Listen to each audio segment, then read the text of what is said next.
OKN Stars is away down to turn number 1. Henry Wheeler and Diego Ramos take the field into the first turn, and they're all going to fight for that inside lane. We got 2, 3 together in turn 2. Josh Holtz and Aiden Lorenko slamming the outside wall, and they are done. That ends their day, and we're down 2 already.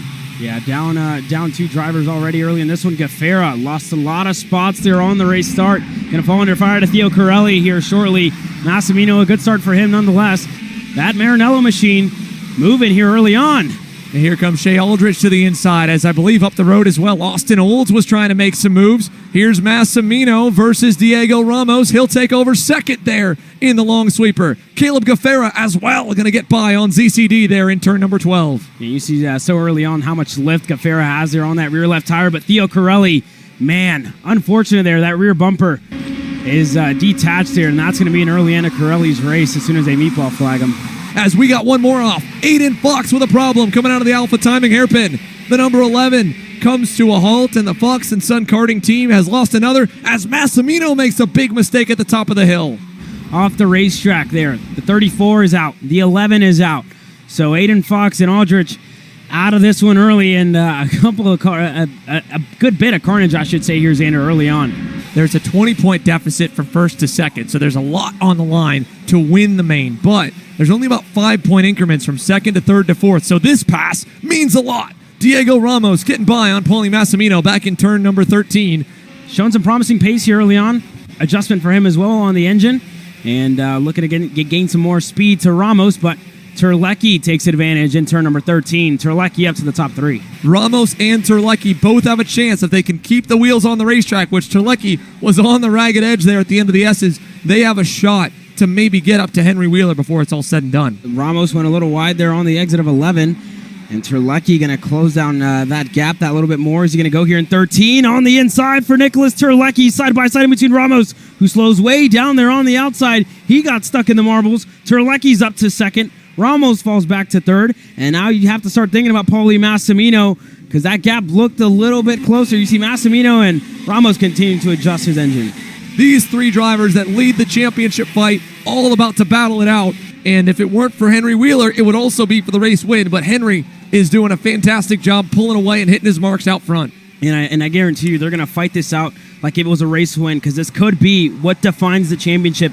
For the Stars Championship Series and Night Fight, that will undoubtedly be one of our biggest races on the year. Look at the move and send by Diego. What a move, and he set him up perfectly. Kind of just a little love tap as he kind of got behind and it knocked Terlecki sideways, opened the door, and Diego goes through for second, and now Paulie has an opportunity to go for third. He's going to look for it. On the short chute down the back section, he's got it. Massimino into third. Diego Ramos, Paulie Massimino crossing the line here.